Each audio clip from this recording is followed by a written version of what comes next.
Hello and welcome to another season of A Weasel, a Pickle, and Levi.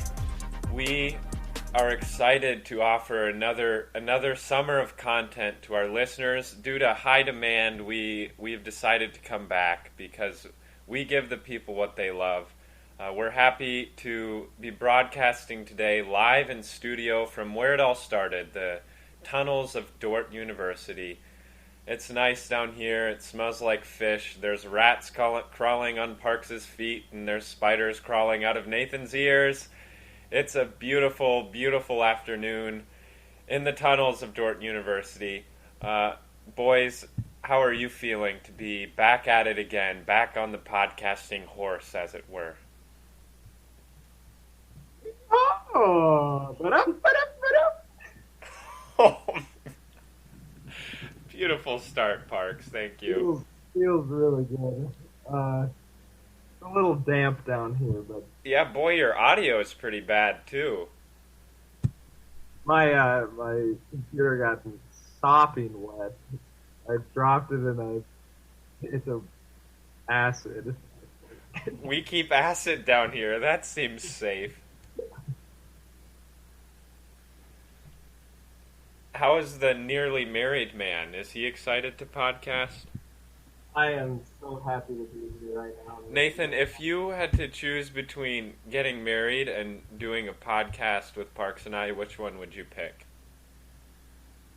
Since this is being recorded, I'm going to answer that question. There's no way I can win answering this question. I can't disappoint the listeners, and Lindsay is going to listen. We can cut this part out. I promise I'll cut it out, what you say. All right, I'm definitely more excited to Again, your audio is so bad that I can't understand you. Could you repeat your answer? Nope. Boy, nothing but high quality is what this podcast offers. Okay, so this year, instead of whatever I did last year with Reddit and such things for a regular segment, the regular segment we're going to offer this season is we're going to say a famous person, and Nathan is going to try to tell us who they are and what they do, everything he knows about the person that we say. Because Nathan is, if anybody knows Nathan, he's a high-class man and he knows much about popular culture. So, yes. I'm a high-class man because I don't know what it is. Oh, yes. He doesn't know actually anything about any culture ever. What is... We're going to have some short podcasts. That's a major segment. It's going to take me like 5 seconds. Wait, Nathan, what do you tell people when they tell you that you live under a rock? Actually, yeah, I live on the rock. Wow, Nathan. That's beautiful. Speaking of Jesus. Yes. Parks, I've also, rabbit trail already at the beginning of the podcast. I've been criticized, actually, as a host because I go on too many rabbit trails and I don't keep things steady, so I'm going to try to be better at that this year, but we're going to start off on the wrong foot. Parks, what do people often say to you and to me? We don't have any common sense. Yeah, what is that? What is that? So how might you respond to that, Parks? I would say, by common sense, people generally mean secular sense. Worldly wisdom. Worldly wisdom. We're going to get to part of this case for you later on in this podcast, looking at the content coming up. We'll talk about that in detail. Good. But for both of you, if you're saying that you have common sense, then why did you wait to try on your wedding pants until we got to the seamstress?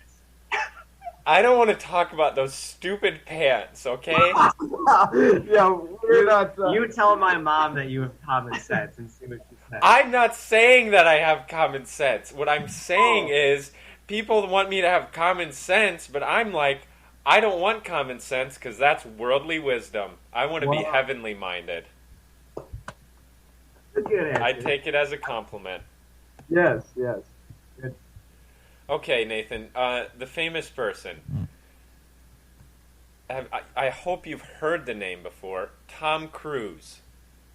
Yeah, it's an actor. He's an actor. Can you name a movie?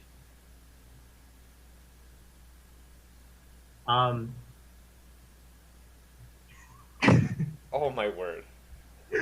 Like, I haven't seen the movie, but for some reason, like, Cruise Ship and Titanic kind of go in my mind. Like, was he in Titanic? Close. Leonardo DiCaprio, but easily confused there.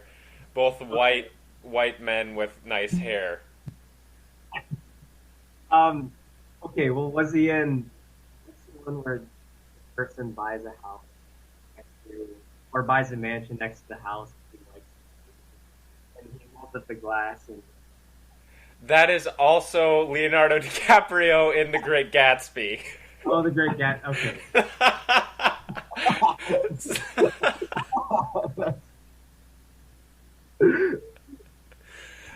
I don't know. Mission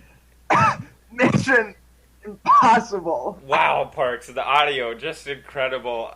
I love that. Mission Impossible, yes. I haven't seen it.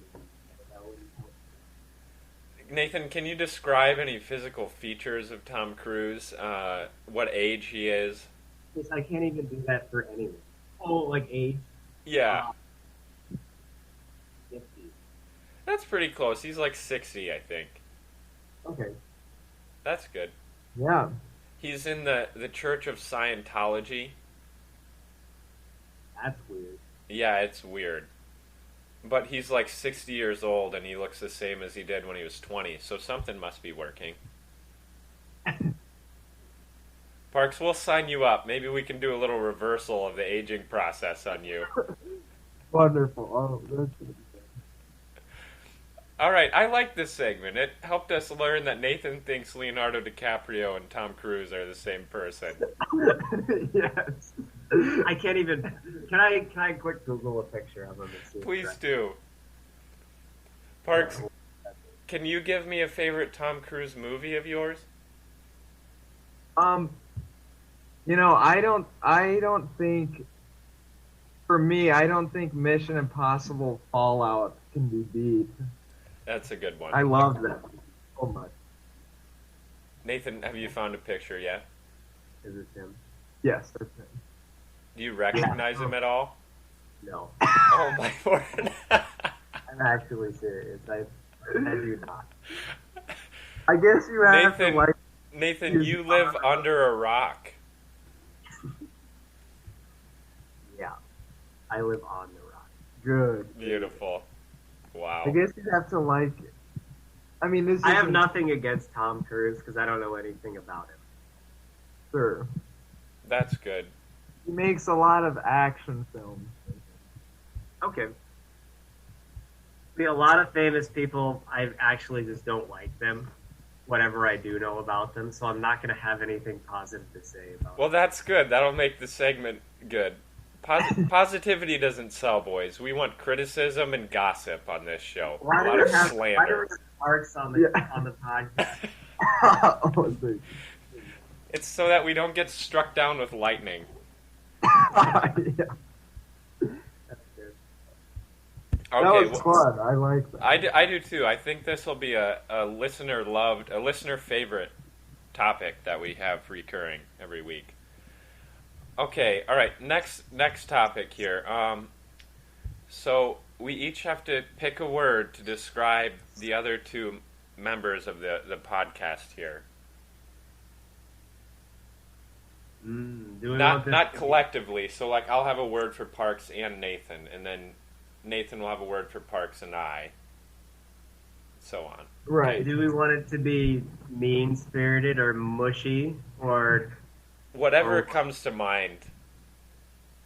All right. Parks, I have you, one. Can Yeah. you go? I'll do Nathan. And this is being brutally honest, right? Yeah. First word that came to mind, map. Map. Can What? you talk about that a little bit? Well, some of that is due to context. Nathan and I I guess we're talking about populations, which doesn't have to do a lot with maps. It kind of does. But I just think Geopolitics would be the word. Geopolitics. Geopolitics, Right. maybe that's what, yeah. Yeah, most people when they think of Nathan, they think geopolitical genius. Actually, though, he is very well versed in that department. Okay, well then, what about me, Parks? What are you going to say about me? This is too, wait. I was gonna say, classy? Classy. Really? Yeah. Wow. I'm sure a lot of people would agree with that. You take one look at me, you see class. Especially after having roomed with me for a year. Class. Yes. For sure, classy. Desiring to have the image of being classy would be what that's short That's a lot closer to the truth. for. Nah, I'm just kidding. No, Okay, I really want to go. Parks, here we are. My word for you, I've said it often to you, is jellyfish.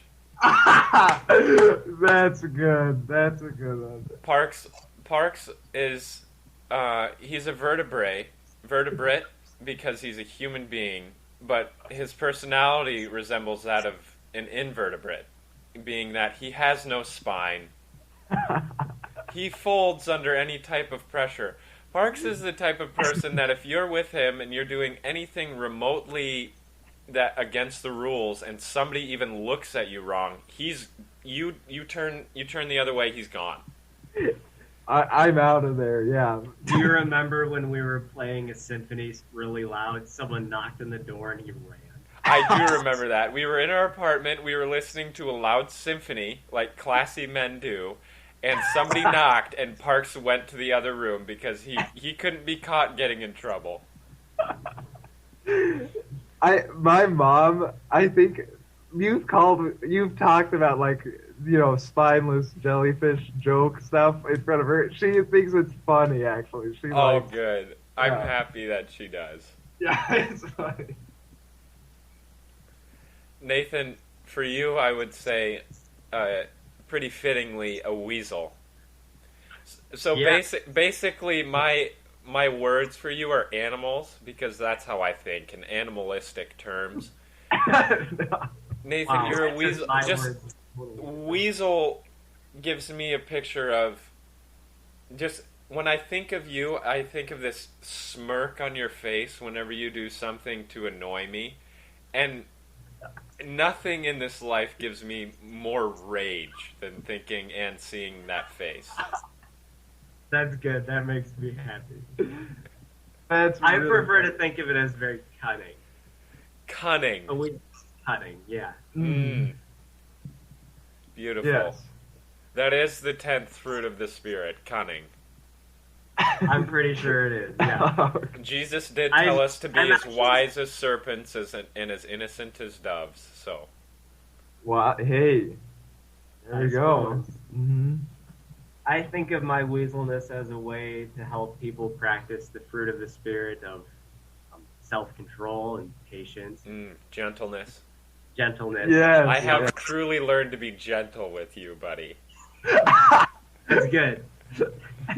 Like in Barnes and Noble. Yes. Oh, yeah, that was a lot. You gave me whiplash when you tackled me. I couldn't get you to the ground.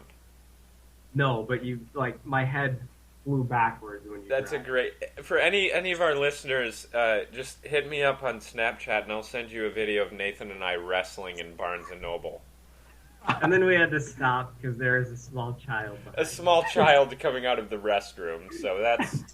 Listen for Park saying, "Oh no." Yeah. And Park's like running away. Yeah. Yeah, it's fitting because immediately when I saw like another human in the picture on the phone, I was like, nope, I'm out of Goodbye. here.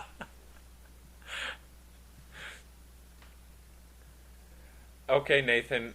Now it's your turn. I took my words a different route. Okay. Not so much mushy, but just the first word that comes to my head to describe you as a person. I'll go with you first, Chase. My word was passionate. And you're very passionate about all of the things that you do, and that makes it very, very easy to like poke on things that you're passionate about. You get fired up very quickly, and most of the time that's wonderful, and that's something that's good. Yeah, very passionate. It's led to some good conversations, I'd say. Yes, that is true. Mm-hmm. Thank you. I will take that as a compliment. I figured you would. Yeah. Parks, mine for you was slightly more mushy. It was more thoughtful. And that is in like thoughtful towards people and thoughtful and like very careful in what you do. And you always think through everything 50 times before doing it for the most part. Thank you. Not a huge risk taker. Right. Yeah, that is true. I like to try to gauge my audience, as in halfway through a sentence, I'll be like, is this person buying this or nope? Should I change the direction? That makes things that you say take about 50 times as long too. Right. Thoughtfulness is normally a good thing, but when you're sitting at a table having lunch with people and you're trying to think of something to say that's going to make all of the people happy all at once, it's not very helpful. Right. But right. No. Also, when you were driving us yesterday towards Walmart in Sioux Center here, Parks was driving, which was kind of scary because we would get to some stop signs and he wouldn't know what to do because there are other people at the stop signs, and you know that weird one coming out of Walmart where you stop and then oncoming traffic doesn't have to. I thought for sure we were going to get hit by a car. It was not that bad. It was actually pretty bad. It bad. was not that bad. Yes, it was. Some of it is, though, I like to do a, Mom and Dad, if you're listening, I like to do a full stop at the stop. Oh my gosh. There's nothing wrong with it. That's great. That's great, Parks. But when you stop and then you start going and then stop. And that's not very. Another thing that Nathan loves to do is tell stories about Parks that put him in the worst light possible. Like, they exaggerate the awkwardness or the weirdness of Parks' actions to the nth degree. I've never done that before, dude. Okay. You know, those were really nice words, though, Nathan. I must say. They're accurate. Thank you, Larry. Yeah. We know each other well. We've hung out a fair amount over the last 3 years of college. That is true. Yes. Boy, I can't wait to leave you guys in the dust. Oh, I am so excited I don't have to live with you guys.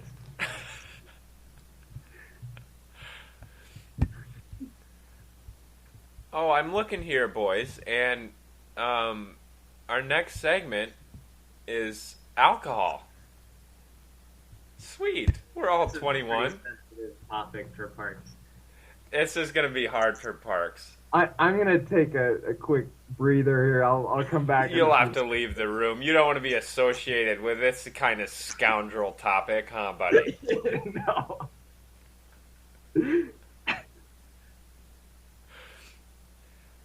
Parks, have you had a sip? Parks turned 21 about 2 months ago, ladies and gentlemen, March 16. Yes. Have you had a sip of alcohol yet, Parks? I've had communion wine. Okay. And you were present that time. Yes, I was.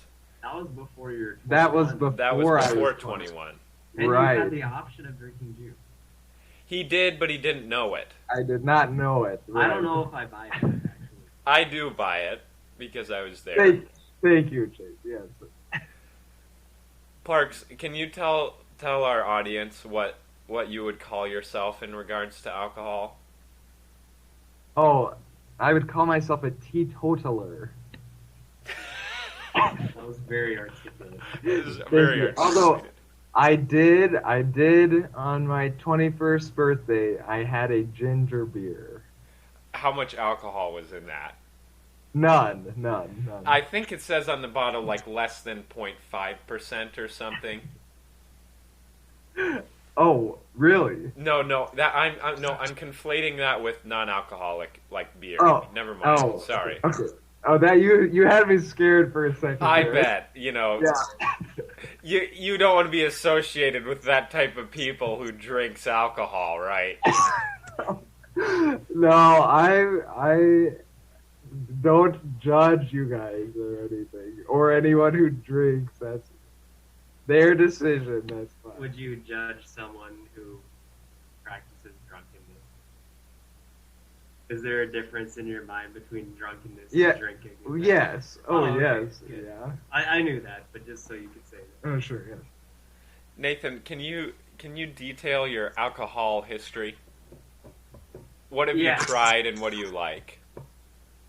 Well, yes. So, like Parks, before I was 21, I had communion wine, which was really good. It was always fun to hear all the old people Coughing. Yes. Right, and it's nice and warm and pretty sweet.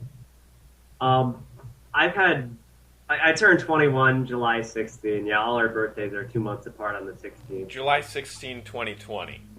Yeah, 2020. Yes. So I'm almost 22, I guess. Yes. I'm an old man. I actually hate the taste of alcohol. It's super gross, and I hate beers. Beer, yeah, I know. Beer is hard. I really don't like it at all. Yeah. Actually, I've tried several. Like when we went to the fruit plane with you, I got an IPA because they ran out of ginger beer. Please. And I couldn't even. Did you just call it an IPA? IPA? Yeah, there we go. It's not. It's not IPA. I know beers, Jake. I hated it though, and it was really gross, and the aftertaste was worse than how it tasted initially. The smell was fine though. Something I do like is like a hard lemonade. Those are pretty good because they don't really taste like alcohol, and they just taste like a fruit drink. Feeling.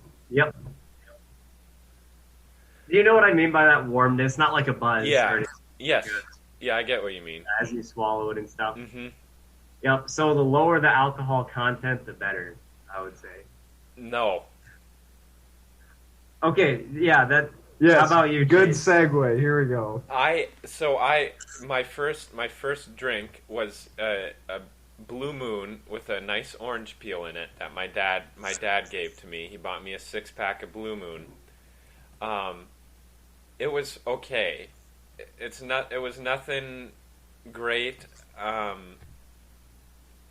It has about 5% alcohol, which is about the lowest you'll find in alcohol beverages. Mm-hmm. The beer taste isn't great. Maybe it's something you got to learn to like coffee, but I'm not sure I want to learn to like it,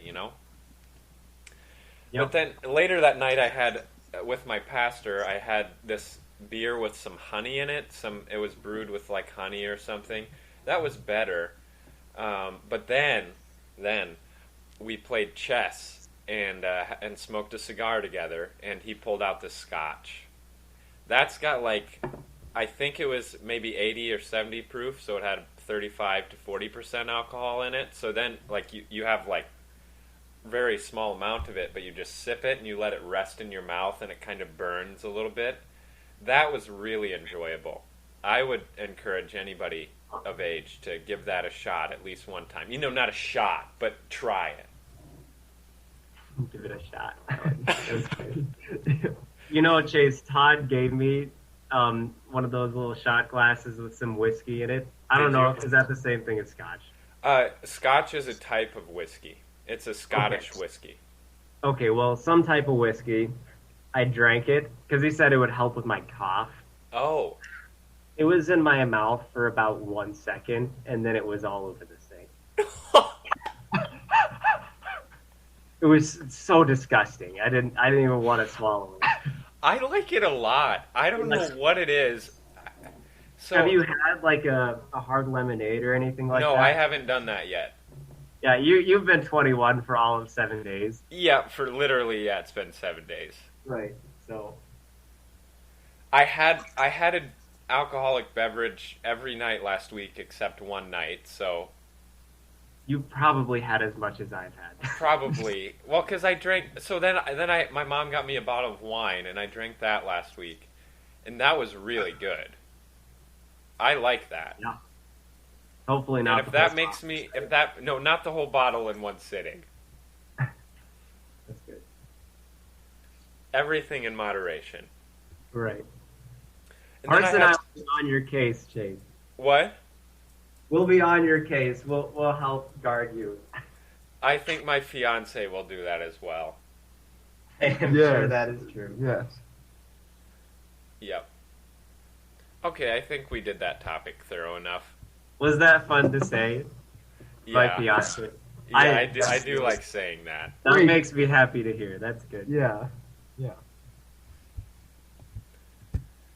Okay. Now, this is a great topic, boys.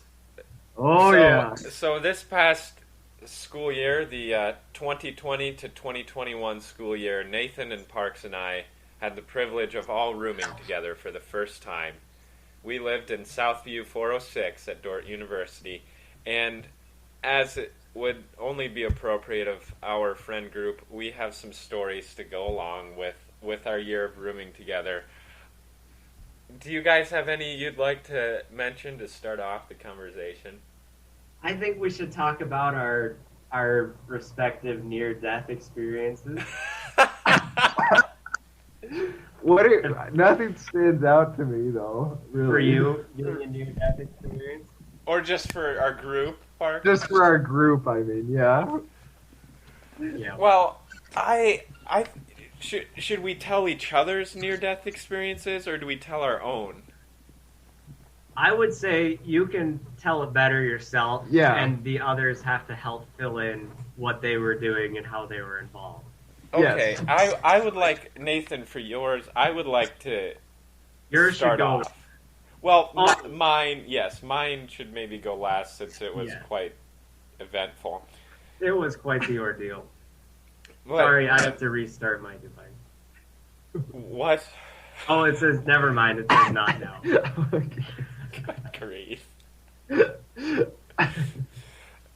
So, one evening during the fall semester, I'm in the bathroom getting ready for bed, and I'm down at the sink washing my face, eyes closed, and I hear the door open behind me, and then I don't really hear anything after that, so I'm just like, they must just be being really quiet or trying to scare me. And I look up from the sink, and I see Nathan crumpled up on the floor of the bathroom. And he's saying something to me to the effect of, "I can't see, who are you? Who's there?" Yep. I had no idea what was going on. I'm like, "Nathan, why are you on the floor of the bathroom, and what are you talking about? You can't see me." Yep.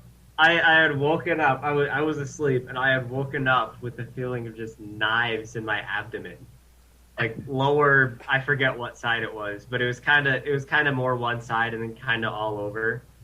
And I stood up, and then all of a sudden I couldn't, and I just kind of fell on the ground. And so I was like, I better put some. Because I was wearing basketball shorts, and for some reason I was like, I better put some jeans on. Yeah, that was part of my confusion, because you came in there wearing jeans, and I was like, he was in bed. Yep. So I was like on the ground putting my jeans on, and then I crawled to the bathroom and opened the door, and I was blacking out. And I actually had no idea who was in there, and I heard someone. Yeah, so then... Keep in mind, there are some details, guys, that you should leave out of this. Oh, yes, sure. yes, of course. Yes. Okay. And so I am sitting on the couch out in, like, the living room, right? And in comes Chase from the bathroom, and he looks at me, and Michael is out there, too. And Chase says, "Guys, Nathan is on the floor in the bathroom." And I proceed to stare at Chase, trying to read his face, on whether or not this is some joke or some sarcastic, like, do I laugh at this? But Chase wasn't laughing. There is a sense of like utter confusion and seriousness to where I'm like, oh, what? And then Michael and I both follow you, Chase, right? Mm-hmm. Into the bathroom. And I think Lo at and this behold, point, Nathan's on the toilet at this point. Yeah. And as 3 college-aged boys, we had no idea what to do. So what do? We called Nathan's fiance, because she is a woman, and women know what to do in these situations. And if you wouldn't have called her, she would have been very upset also. Yes. So it was a good thing you called her. Yes. That is the right thing to do. Yep. We're all very wise. And so she woke up from her slumber to come over to our room, and then we decided it was best to take Nathan to the hospital. And so the way I understand it, Lindsay took charge, and she was giving orders to all of you, and that's you true. You had gotten me ready. Who is helping me put my shoes on? I was. Yeah, I felt so weird. Like people trying to put my shoes on. I was like, I can do it. It's fine. I guess not. And then you took the elevator down, right, Nathan? Because you like couldn't walk. Right. But even that was hard. It was off and on. Like I would start feeling better, and I could stand up and walk around a little bit, and then it would come back, and then I would like start blacking out again.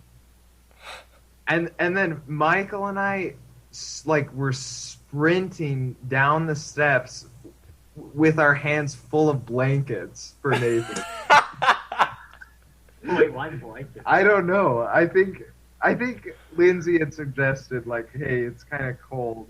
Let's get blankets. Yeah. It was towards the fall, late fall. Yeah. Late fall, Were you chilling at all? Or not? It was cold. Yeah. Then Nathan got in my vehicle with Lindsay, and Parks was also with us, and I drove them to the ER, and then Parks and I stayed there till about 2:30 in the morning, and then we went back to Dort and got Nathan's car and dropped it off, and then Nathan came back at about 4 a.m. and got up at 8 a.m. It was 4:30. 4:30? It was 4:30, yep.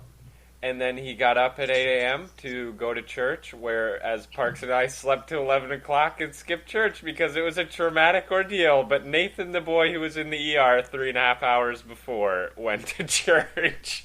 Like, we wake up and just, oh, Nathan's gone. Like, he's not... Yeah. So, to whoever's hearing this story and wondering if I had appendicitis, I did not. They did blood work and all of that stuff, and I came back clean, so... He also didn't have COVID, if anybody was wondering. That was a big concern. That was a big concern as we were walking in, and then the doctor, when he finally saw me, was like, no, this isn't COVID. Well, yeah. No. I had heard that often people with COVID had shooting knives in their tummies. And just are blacking out just spontaneously in the night. Yeah. It was intense. That was one of the strangest times in the bathroom I've ever had, turning around to my roommate not being able to know who I was when I was 5 feet away from him. Yeah. Nathan's wanting me to tell on the podcast here, even though this doesn't fully pertain. It kind of pertains to a near-death experience. Save details, but... I was in the... Actually, Chase... Okay, well, Chase and I have both been, having our separate showers, and Nathan comes in and pours change on our heads. As in, like, pennies and quarters. As in, pouring is a light word, Parks. That's a bit of an understatement. He hucks change into the shower stall at about 100 miles an hour, and it smacks the walls with as loud of a bang as you would think a bomb is going off, which elicits a scream from the depths of my soul because I was so scared. Oh, that Weasel is probably a one of good the word. Funniest things I've ever heard. That yell. I got Nathan pretty good this semester too. I scared you pretty well. But we can share it later. Parks, do you have any near-death experiences that you'd like to share? Sure. So one night, I was working on a lab with Davis and Parker, my homies, you know. Homie Working on civils. the civil homies. We were wrapping up this lab that we had spent about 4 or 5 hours on that night, and my stomach had been like bothering me a bit throughout the work, but I was focused on the lab report, and I just didn't want to think about my stomach, right? So we finish up and submit, and they leave, and for some odd reason, immediately I start having shooting pains in my stomach. Similar to what Nathan was describing as literal knives getting stabbed into my stomach. That's how bad. There certainly was something wrong in our room. There had to be some sort of virus. Yeah. So I'll speed this up. So I was like, hey Chase, I'm gonna go back to the apartment because I'm not feeling good at all. And I start walking back all the way from the science building to Southview. Need to take a pit stop at the campus center because I'm in so much pain. I went into the bathroom and literally just stood staring at the mirror for about 20 minutes. Like I couldn't sit down, I couldn't walk without getting nauseated. It was bad. Oh, So I finally so horrible, Parks. I know. Oh yeah, I finally get back to Southview, and at this point, honestly, one of the worst pains I've ever experienced in my life. Actually, though, of my stomach, and I just crumpled on the bathroom floor. Nathan was asleep. So was Mitchell. So was Caleb, and I just like laid on the bathroom floor for like 30 minutes. Me up? I don't know. I just don't know. You were dying. Yeah, and then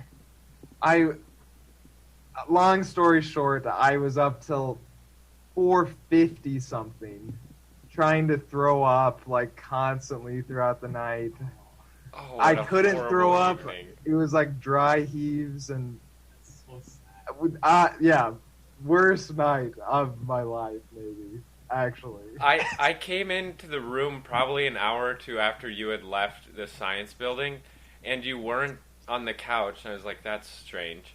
And then I think I went into our room, and you weren't in your bed. And I was like, where is he? Did he, like, fall over and die? And I went into the bathroom, and your coat was just on the floor. yeah, that was my pillow in the bathroom. And yeah, I you probably felt bad came for into you, me buddy. like keeled over. Yeah. Thank you. Yeah. You were just way tougher than I was. No. You I was didn't need to pretty go to the dramatic. hospital. Like, I'm sure it was exactly the same thing, and you were probably blacking out and all that, and you're just fine. No. Parks is really tough. Yeah. I didn't black out, which Your mental fortitude, then. That's yeah, Mental maybe fortitude. fortitude, yes. Can we segue into the most climactic event of this year, the academic year? It was a big event, wasn't it? It was Well- a big ordeal. We'll section off. If you don't want to hear this, skip about 45 minutes ahead in the podcast. Yeah, it'll take a while.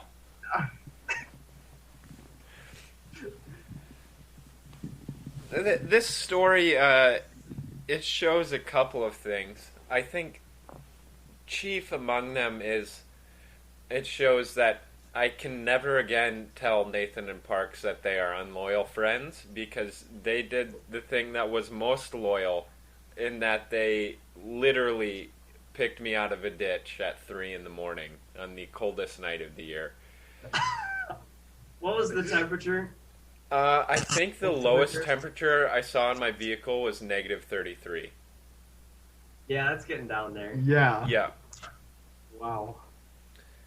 Yeah, so here, should I tell my story a little bit here? It starts with you. Yep. It does start with me, which is good. Yes. So I spent the weekend at my Okay, all right. Thank you, Parks.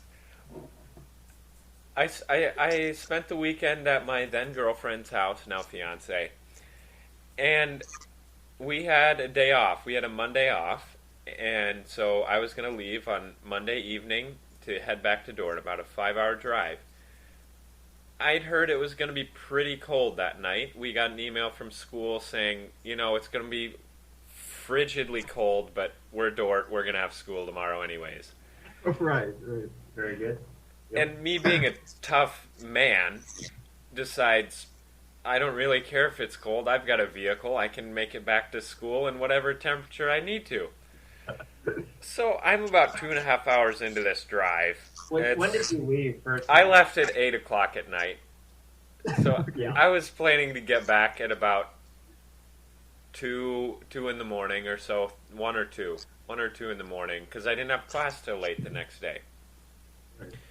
So it was about 2.5 hours into this drive. I'm as far away as I can be from either destination, and my headlights start going a little dim and flickering a little bit, and I was like, boy, that's strange. And I noticed this for a little while, and I start Googling on my phone. Not safe either to be on your phone while driving, but I was a little nervous because I see the temperature getting lower and lower, negative 22, negative 27. And I'm on my phone, and everything's like lights flickering, alternator probably going out, lights flickering, alternator probably going out. So I call my dad, and he's like, yeah, that could be, just keep going. So I kept going. I didn't really think anything bad was going to happen. But I was like, just to be safe, I'm going to try to shut things down to conserve my electricity, turn my phone on battery saver. But I'm going to be okay. Nothing bad can really happen. Yeah. And then about half hour later, things start beeping at me. I think I lost like my anti-lock braking, my voltage warning starts popping up. My heat had been turned off for a while at this point. So I was a little chilly. I was a little nervous. I was shaking because I was like 2 hours away from my destination. And then on the side of the road, good old state patrol. No, it was a sheriff. Can I just say, this literally sounds like a film. Like I'm watching, like from what you've described so far, like something that would happen in a movie. Oh, Parks, my life is a movie. Good, yeah. Yeah. So I'm driving along, and helpful sheriff pulls out behind me. I'm hoping he notices that my lights are flickering, that things are getting dim, and he rides my rear end for a good 15 minutes, and I'm just shaking because I'm so scared of my vehicle stopping, of the cop behind me, of the cold weather. And I'm just like, he's going to pull me over because my lights are barely on at this point. Like, he's just bound to pull me over. I'm trying to go under the speed limit so he doesn't pull me over for that. But after 10, 15 minutes of him trailing me, he flips his lights on, and I'm like, crap, all right. And I was somewhat thankful because I was like, I'll get some help now. But this is my first time ever getting pulled over, so I was a little nervous. And he turns on his really bright lights so I can barely see behind me, and he comes up on my passenger side, and he's like, how we doing tonight? And I was like, I'm nervous, which, probably not the best way to start off a conversation with a police officer at 11 a.m. on a highway. But he asked me why I think he pulled me over, and I said I didn't really know, but he said, well, you were hitting the white line quite a bit, and I don't really think I was, but he was like, have you had anything to drink tonight? I was like, no, I'm really nervous, like my car's been is breaking down. I think the alternator is going out. And he's like, well, can I search your car? It's like, sure. I mean, that's fine. And then here comes another officer. Another car had pulled up, another officer, and he's on my driver's side now, and he's like, can I see your license and registration? And so I have to swing over and give that to him, and I'm just flying looking through where my wallet is. My car is a literal mess because I was just freaking out trying to find stuff. And then the officer's like, all right, have a good night. And then he went back to his vehicle. I had no idea. He didn't say you could go. Like he had just asked if he could search my car, and then I said yes, and he left. Did you leave your car on? Yes, it was during on. That time? Yeah. Okay, that's good. I didn't remember if that had happened. And so then both officers go back to their car, and then the one drives away, and the other just sits back there for like 5 minutes. And I had no idea what to do because they didn't say like I could leave, and they had asked to search my car, and I had kind of like said like my car's breaking down, but no help at all. And they just thought I was drunk, and that was all they really cared about. And then I called my dad as I was sitting there because I didn't know if I could leave.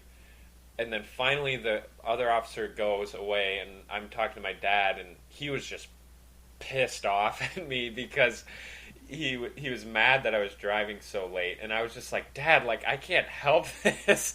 Like my car is breaking down. And then my mom was also on the line, and my dad hung up because he was angry and I had woken him up. And I was like, Mom, why is he so mad? And she was just laughing because it was just his way of caring for me. Right. So then I called Parks, and I was like, Parks, I am pissed. That was the first thing I said to him. And then I just went on this rant for like 2 minutes, and he's like, Chase, sorry. You were breaking up a little bit there. I couldn't really hear you. And then I was like, okay, fine. Like, I'm okay. Like, just know I'm okay, but I'm angry. And then I hung up. And you tried to call me like 5 times after that, right, Parks? Yeah, yes. All I heard was, yeah, Parks, I'm PISSED. And then it just starts like breaking up. And even then, I was just hearing tons of noises, like ding dong, ding dong. And I was thinking, no way this is actually like that bad, but it easily could be that bad. And all I heard was, I'm okay, and then hanging up. So naturally, I freak out a little bit and say, after trying to call you back, I better call my mom. And this is like 11:30 at night. Yeah, she was up still, and it was like, yeah, Chase, something's up. I can't reach him right now, and he called me, and sounded like there were some issues going on. So I'm thankful that Parks' reaction in a time of need is to call his mother. It's very, it's endearing. It's cute. It's nice. It's very thoughtful. I kept driving on Highway 20. I think I was about 20 minutes away from where I needed to turn, and then finally, like, Parks got a hold of me again, and I was just talking to him. Like, at this point, things were getting really bad with my car. Like, it just was dinging at me. Everything was, like, starting to turn off, and, like, lights all over my dash of things, warning lights. And then I'm really bad at knowing where to turn off on Highway 20 to Dort. It's the one place I don't have the directions memorized from Iowa City to Dort. Yeah, it's just past Correctionville, but Yes. there are just little roads that come out of nowhere. Yes, exactly. Right. Yep. And so I was like, oh crap, I missed my turn. So I turn off at the next one, and it ends up being this gravel road that's covered in snow. And everything in my car is dinging at me. I'm trying to talk to Parks. I'm trying to tell him where I'm at. My phone And is now like... you're lost, mostly lost. Yes, I just couldn't like speak clearly, and my phone Yes. was dying. Parks didn't know where I was, and it was really stressful. And so then Parks goes and wakes up Nathan. Because ever since Chase had called him Parks, I had been asleep this whole time. Yeah. I had gone to bed at like 10:30 because I had an exam at 8 a.m. in the morning. So yeah, I went in the. You can explain. Yeah. So I was asleep here on my bed, and all of a sudden the light flips on, and Parks is talking, and I woke up and I was like, "What are you doing?"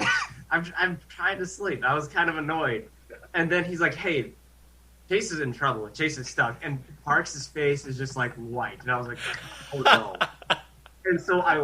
and so my reaction is like, crap, what is going on? And I was honestly afraid. And so I'm up now, kind of. I'm still like wearing my pajamas and whatnot. And then I'm on the phone with you too then. And I remember you talking and your voice was shaky and you didn't make any sense. And this is within 30 seconds of me waking up. You were lost, you were really cold, and your car was dying. And I was like, Chase is going to die. Yeah. That's like what my brain said. Because also we had been, or at least I had seen numerous times from even Facebook or just emails about this night specifically being the coldest night of the like year. Yeah, it was frigid. Yeah. And like just tons of warnings, don't travel, don't do anything. Yeah. So I decided to travel at the worst time. That's okay. Well, you had to get back. It was love that drove me to it. Yes, that is. Yeah. So Nathan wakes up, and finally we could maybe start getting somewhere, figuring out what to do. And so you're trying to tell me where you turned off, because I know this route pretty well because I drive it too. Mm-hmm. And you were giving me like road names and different signs you were seeing, and I'm like frantically going through Google Maps trying to pinpoint where you're at, and I'm still thinking, if I can't find Chase and his phone dies, who's gonna find him? Yes. What do we do? Yeah. Then like I finally got to a road I knew, but right as I turned onto it, my brakes and my power steering went away, and then I hit the accelerator and nothing happened. So I was like, guys, I gotta get off the road, like my car's done. And things are just beeping at me, and I just like swerve into the ditch because you have no power steering. So I try to get off safely. I slide a little bit into the ditch, but it wasn't too bad. But then, I'm just like, what do I do? Because we didn't know if we should call 911 or not, and we couldn't hardly even figure out where I was. And that's what we ended up doing, though. We did call 911. Yes, we did. We were trying to figure where you were at before we called. And it was really difficult because my phone was like dying and it had bad service, and we had multiple times where like the connection dropped, and then I couldn't call you back, and so I ended up only being able to Snapchat you for some reason. Yeah. Right. Yep. And then I like called 911, and then the call dropped off from 911, and I couldn't call them back, and finally somebody called me back, and then they were like, let me transfer you to a sheriff, and she was like, yeah, I'm too far away, can your friends come and get you? It's like, oh my word, it was so unhelpful, and it's really like made me jaded against 911 and police officers. And that's really bad, because the time it takes to freeze out there was longer than how fast we could get there. Yeah, Was yeah, shorter. shorter. He was Parks shorter, and I, yeah. right. Yes, yes. And Parks and I were like getting ready to go. I was pulling like tons of warm stuff on. We loaded up on warm clothes and blankets. And when you were calling 911, Yes. I was on the phone with the operator, and they were saying, well, we don't know where he's at exactly, what county, because it's right on the border between Woodbury and Plymouth counties. And Parks wrote down like 3 phone numbers, and I'm calling all these people, and they said, yeah, probably not here. We don't have anybody available. And then one number I talked to said, oh, yeah, we talked to Chase. It was an operator named Nicole. I remember that. And she said, oh, yeah, I talked to Chase, and there's somebody on the way. I was like, oh, does Chase know that? He was like, oh, no. And then we called you back. We got a hold of you. And when we were on the phone with you, someone came up behind you. Is that right? Yeah, something like that. Then finally somebody found me, because the problem was the guy that got dispatched had just gotten off of work. He was a cop in the town close by, and then somebody told him a wrong road, and so he was driving around there for like 10 minutes, and then finally he found the right road where I was at. But it was just so frustrating because people on the 911, I told them my situation. I was like, I'm cold, my car is broken down, my friends are far away, my phone is dying, like, I need help. And they're like, so do you need a tow? And I was like, I don't know. I need like somebody to come and get me, please. I'm very thankful that Officer Jake from Kingsley, the town Kingsley, he finally, he had just gotten off his shift, but he got back in his car and he came to get me on this frigidly cold night at like midnight. And he picked me up, and he was like, so why'd you slide in the ditch like that? And I was like, dude, like, come on, I'm not drunk. Like, my car was broken. But yeah, he was... I'm sure he's had it before. Yeah. After some discussion, we got on the same page, and he let me sit in his car for an hour or two while Nathan and Parks drove to get me, which I'll forever be grateful for. So something that's kind of crazy about this is that my car had been having a lot of trouble starting in the cold, and this was the coldest it's ever been. Mm-hmm. And Lindsay had said, why don't we just replace the battery on our car the day before? Wow. Like the weekend. It was the weekend before. Mm-hmm. Yeah. Yep. And so this is a brand new battery, and it started okay. It started okay, and Mm-hmm. thank Right. goodness, because else I don't know what we would have done. Yeah. Right. Like stolen someone else's car, probably. Yeah. We didn't have that kind of time. We sprinted out to the car. Like, Yeah. It was so crazy. Yeah. we had were to an hour away then, Kingsley. Yeah, it was an hour away. Yeah. we had to tell, so Nathan and I are driving off, and we have to tell other people that we are out in the cold too. At this point, it was like 1:30 in the morning. Yeah, sure. Right. Because if we have car troubles too, Yeah, who's gonna know? right. Mm-hmm. And we wanted just somebody to be aware that they could call somebody if we couldn't contact someone for some reason.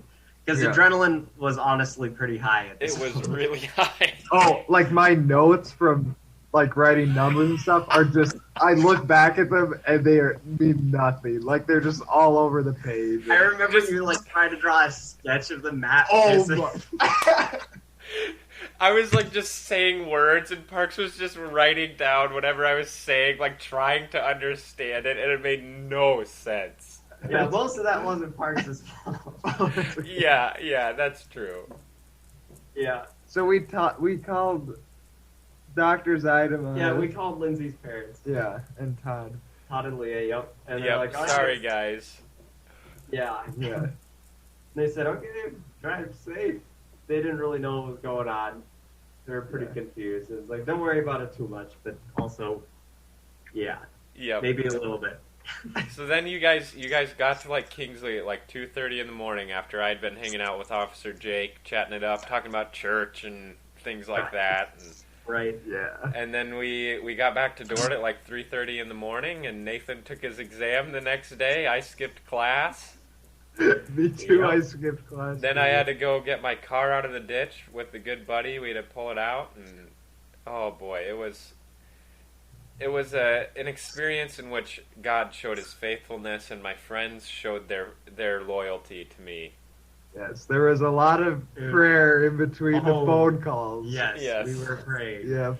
Also, in my near-death state, where 911 wasn't being helpful, I couldn't call Nathan and Parks because my phone was breaking. I could only use Snapchat. I sent a voice message on Snapchat to my girlfriend, Nicole, and it was one of those like movie feelings because you're like, I might die, and I'm sending a love message. Oh, it was a weird experience, and Nicole really doesn't like listening to that. I doubt she's listened to it except the first time that she heard it because it was so just creepy and weird to hear somebody thinking. Yeah. Very much worth it, Chase, because guess what? You are still here. I'm still here, and we got a good story out of it. And it turned into a fun night, too. Yeah. I had quite a bit of fun once you knew you were okay and you were driving out there. We had to, retell it about 50 times the next day. So many times. I have a 12-minute video from that night when we got back at like 4 a.m. recounting the story. During the recording of that video, our other roommate comes out of his bedroom and just slams the door because we were being so loud. He gets mad when he's woken up, as I do, which made sense. He felt bad the next day when he understood the circumstances. I know. This is Mitchell Minder, how we're talking about, a big fan of the program. The previous guest, yes. Guest. He has slept through all of our significant life and death events. Yes, that's true. He's always asleep for them. Yep. Yeah. It's kind of funny. Yes. Well, boys, I think that this was a long enough episode. A good comeback, I would say. Don't call it a comeback, but it truly was and has been a comeback. Some good stories, some good topics. We had another topic, but we'll just save that for next time. Parks, I had a thought earlier in the episode to show your thoughtfulness. Maybe sometime we can have you read some of your apology emails that you've sent before. They're hilarious, listeners. Maybe so, yeah. Such as one time in which he we got our exam grade back about 5 in the morning one time after watching Star Wars, and Parks sent an email to the professor wondering about his grade, and we really want to hear what that email said because I'm sure it was golden. That one applies to me too. Yeah, Nathan had to do that too. Yeah. After the letdown of that film, it was Star Wars: The Rise of Skywalker. So, yeah, that sounds good. Well, boys, we've done what we do on this podcast in a brand new second season. I'm excited at the prospects ahead of this summer of great content ahead, and I hope our listeners are as well.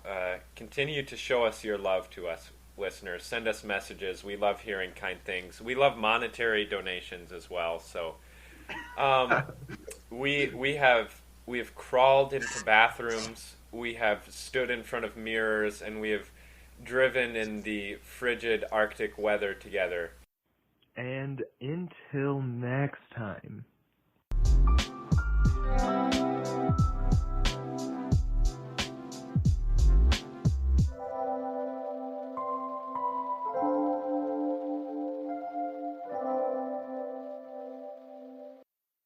Oh, that was awesome. That was fun.